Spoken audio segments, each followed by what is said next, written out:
Air conditioning, refrigerant recovery, 2017 Ford F-150 Lariat. Okay, on this one, when it comes time to put the oil back in or any service work, you have two options for refrigerant oil. Only one option for refrigerant charge. So let's look at this closely. And come on, there you go, focus. So you can see the charge is exactly the same for, you got three engines. Here we got a direct injection engine, 3.5, but here we have a 3.5 liter engine, and here we have a 3.5 liter engine, but it just depends on which 3.5 liter engine.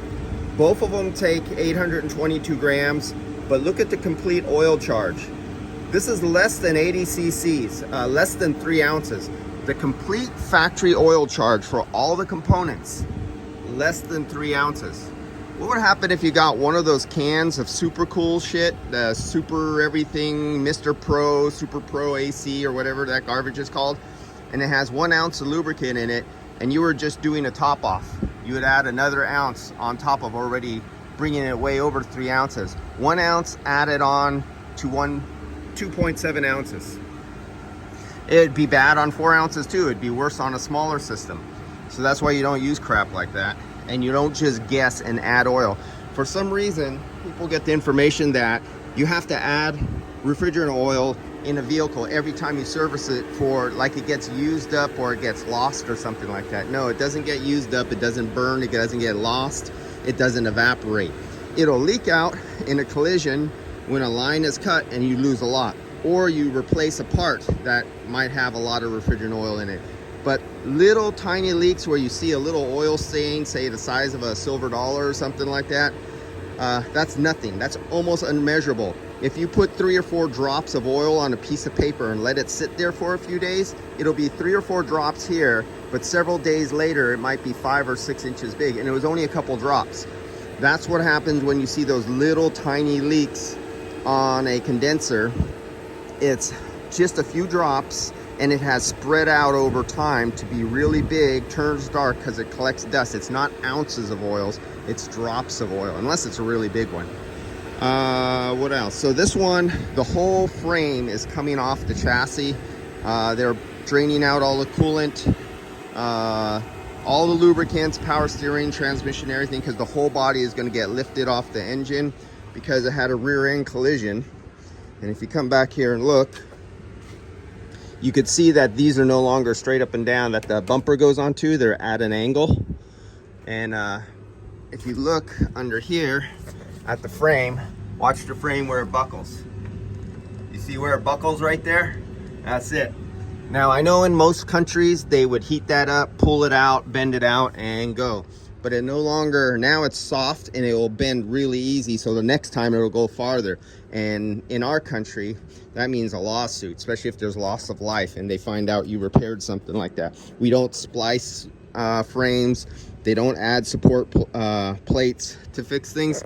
We replace them. So, see the other side.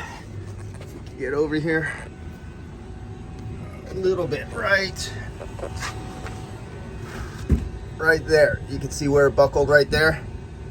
So that means this whole entire frame, going all the way down to the front of the vehicle, all gets replaced.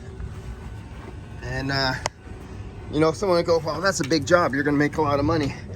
These are not money makers. Even though they're very big jobs and they take a lot of hours, money makers are bumpers and fenders and door covers. Those are money makers. Doing 20 little tiny jobs is a money maker. Your guys are in and out doing little stuff really fast, and it's out the door and to collect. This takes one technician and ties him up for maybe 40 or 60 hours. And you can't keep pulling this technician off 20 or 30 times from this job as he's in the middle of wiring or making connections for fuel lines or electrical lines, because you will have mistakes, and some of them might be really expensive. And no, that's not the technician's fault.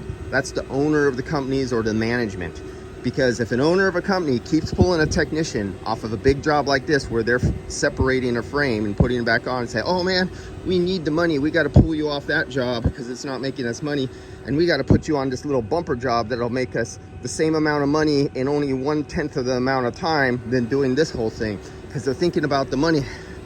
But if you have a big screw up on a car by taking a technician off, that's the owner's fault. You do not take a technician off a car and keep ripping them off a car, or you have one guy take it off. Here's the stupidest thing you can ever do on a modern car.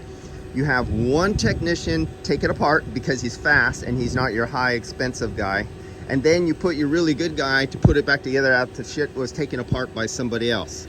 That is a dumb F. That's all I got to say about that. That's one stupid mofo. And that is why shops get a lot of comebacks, customers get bad reviews, there's a lot of shoddy work out there, is because an owner will pull a technician off a car multiple times.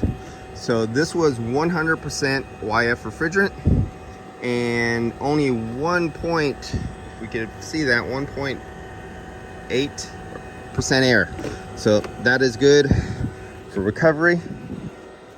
And that is it on this. I'll see you guys later. I just got to recover a little bit more.